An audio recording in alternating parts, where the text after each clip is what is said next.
Welcome back to the garage, everyone. Hey, I know it's been a while since I put out a Mercedes video, but well, you know how things go. Life gets in the way, and other priorities kind of step in, and well, you got to have fun too along the way. So, where's the camera on this thing anyway? Is it there or there? I don't know. It doesn't really matter. So yeah, man, I bought a Class A RV, and of course I bought an old one, and have to fix it up and get it ready for the road. So that's what I've been doing for about the past 3 months, and getting that thing really road ready so I can take my family out on an RVing vacation. I've always wanted to do that, so that was kind of a life goal, and well, it was a rip-roaring success, I will have to say. We took the old Coachman up to Branson, Missouri, and stayed at a really nice campsite. Got in some trout fishing, took in some shows. It was a really good time. It's a beautiful area. And we drove that Class A up through the Ozark Mountains, and that was challenging. But now that I've got that under my belt, I am going to get back onto working on this car, the old 300SD that I'm in right today. So I am headed to Meridian, Mississippi for some family business, and we got the cruise control on about 73 and headed down I-20 59 in south central or western part of Alabama. And nice little road trip for the weekend, and then hopefully here in the next few days I'll be digging back into this car. I've got some pretty serious business that I need to attend to on this car, and I've been kind of putting it off, to be honest with you.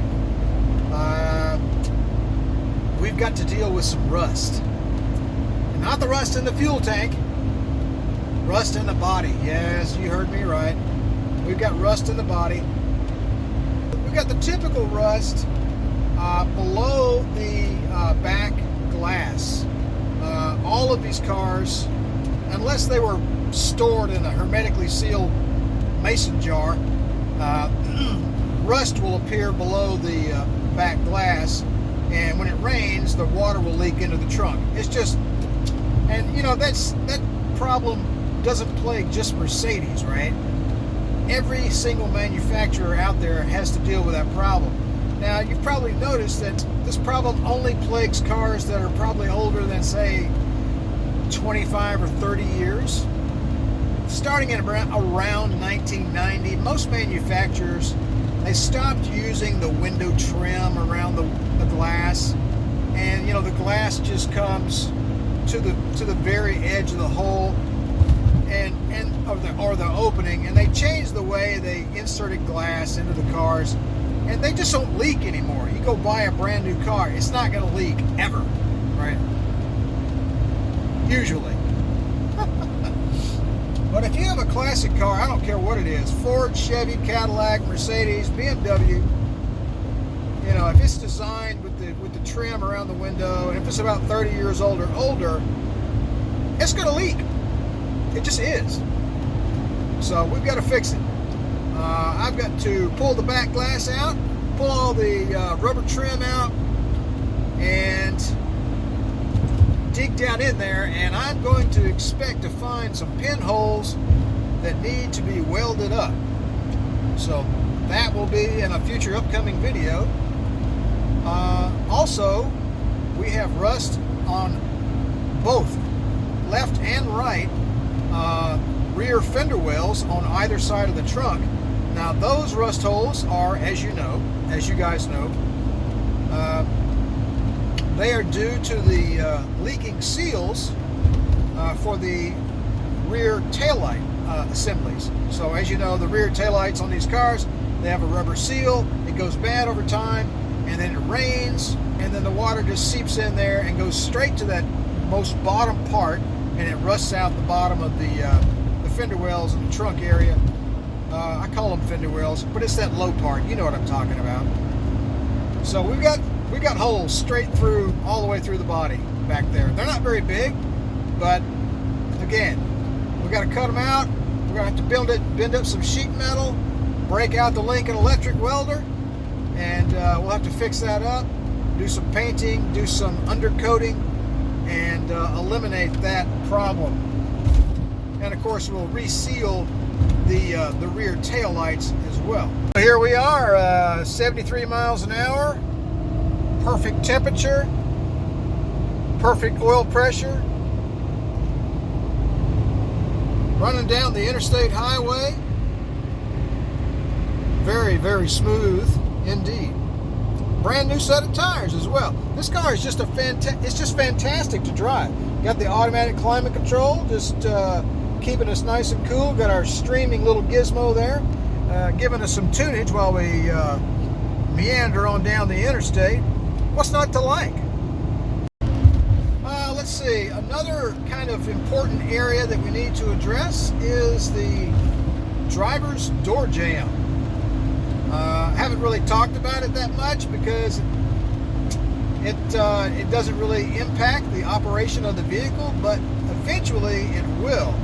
So at some point, the door check strap on the driver's side, you know, it attaches to the car there, the door jamb, and the attachment point for the check strap is now loose, and it has disconnected itself from the sheet metal of the car.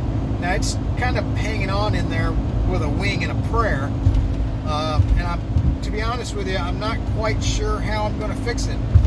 I think I'll end up having to take the door off of the car